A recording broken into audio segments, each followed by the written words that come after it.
All right, welcome back to the channel. So in this video, we're going to once again talk about Tyson Fury and his fake COVID diagnosis. But this time, he makes up a lie so big that I don't think his closest supporters believe this stuff. Let's talk about that in this video.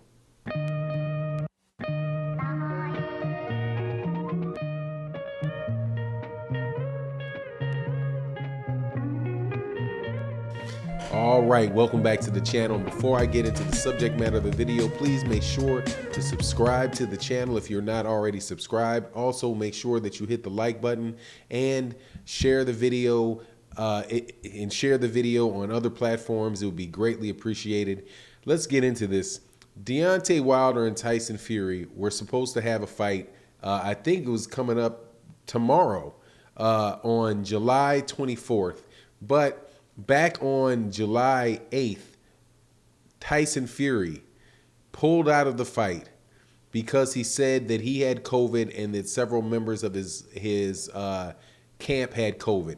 And the news reported that Joseph Parker had COVID, and I believe that also Jared Anderson had contracted COVID, and it was rampant throughout his training camp. And that is why he had to postpone the Deontay Wilder fight. Now, here's the problem. That happened on July 9th is when they let people know that he had contracted COVID. So let's just say that he got COVID, that he said that he contracted COVID on July 8th, right? So Tyson Fury and then he was seen out in public on July 14th. And people started asking questions like, hold on, Tyson, if you have COVID-19, what are you doing at an exotic car dealership? And if you have COVID, what are you doing standing next to somebody in a casino taking a picture, at a casino? Either you don't have COVID, which is where I was leaning on. Either he doesn't have COVID or he's being extremely reckless, right? So it was a catch-22 type of situation with Tyson Fury. Either he didn't have it and he was lying, or he did have it and he was being ridiculously reckless with people's health, because Tyson Fury had stated that Tyson Fury had had a COVID vaccination, right? 2 COVID vaccinations before he was in camp, and then similar to what Deontay Wilder and his camp members did to make sure that nobody caught COVID, or make as close as possible as sure that nobody caught COVID and the fight wouldn't be delayed. But Tyson Fury said that, came back after the fact and said, oh, I only got the first injection. I didn't get the second injection. Classic, just make stuff up as you go, right? But when you get caught out there hanging out, shaking hands, doing all that stuff, it's one of two things. So how does Tyson Fury handle the obviousness of that? He says something to the effect of that when he was out in public, that is because he had stayed 2 or 3 days longer in quarantine than doctors had recommended for him. So he's the last person that you should blame. Now, it's like, come on, Tyson Fury and Tyson Fury fanboys, or whatever you want to call these people. You got to come on and call this dude out on something, because this is not possible. If you tested positive on July 8th, right? And then you're seen out in July 14th, that's 9 days, right? 9 days in which you were out in public 9 days. If you had stayed the minimum recommended time to be quarantined after a positive test is 10 days. The preferred is 15 days. So a doctor would have told him 15 days, which would move that to somewhere around the 26th or the 28th. You wind up it better, pretty much. It's not. He still wouldn't be out.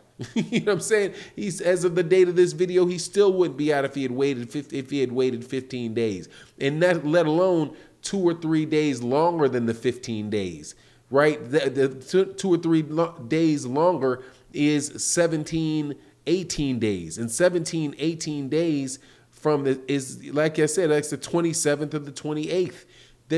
He still wouldn't be out if he would have done what they said. But at the date that he had been seen, if he had said that he believed he had been out, what, 2 or 3 days longer than what was recommended, then he's pretty much saying that a doctor told him to, yeah, why don't you quarantine for 4 days? It's a lie that just doesn't hold up. There's no way, no shape, no how that this guy is telling the truth about this particular scenario.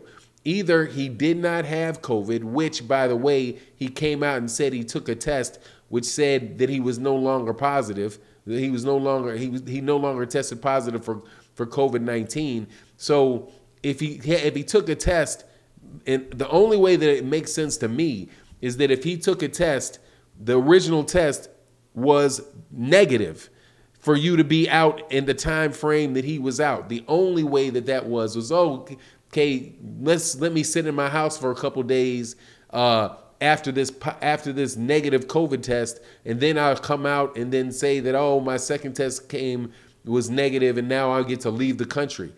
Dude, there's no way that Tyson Fury is telling the truth in this particular instance. And that is par for the course for Tyson Fury, because Tyson Fury is one of these type of guys that think no matter how big the lie is, people are going to believe him. And I really do think that it is very bad for Tyson Fury's long-range health for people to continue to act like they believe anything coming out of this guy's mouth, because this type of buffoonery that's exactly what it is. It's just buffoonery. You're telling lies so blatant in people's faces that there's literally no logical way out of there. Usually when you're telling lies or something, you want to have something called, plausible deniability. It should be at least plausible or somewhat possible, right? Like you could think of a way that this guy could not be lying. In this particular incident, it's plausible. Like, it's, you really can't prove that he's not telling the truth. But in this instance, when you're telling somebody that you on July 9th that you tested positive, right? On the July 14th, they see you out. Okay, so 9/14, right? The difference between that is 5 days. It's the 10th, 11th, 12th, 13th, 14th, 5 days. Okay, if he tested positive, if it was on the 8th, it was 6 days. You go back and say 2-3 days longer than what was recommended. That is 1, 2, 3. That leaves three days that he was quarantined. Come on, this is absolutely ridiculous. And people need to start holding this guy responsible in the media and just call the dude a liar. Call him what he is in the media, and then maybe you can start getting some truth out of the guy. I'm telling you, this is the constantly getting away with this stuff is the reason why he constantly continues. And I'm telling you, eventually he's going to mess around, especially with them lies that he talks about with his gloves, and he starts putting on loaded gloves and sparring sessions. This guy's going to run around and mess around and hurt somebody. And it is absolutely ridiculous that people allow him to get away with what he gets away with. But anyway, that's my take on the matter. You let me know what you think. And with that, I'm out. Peace.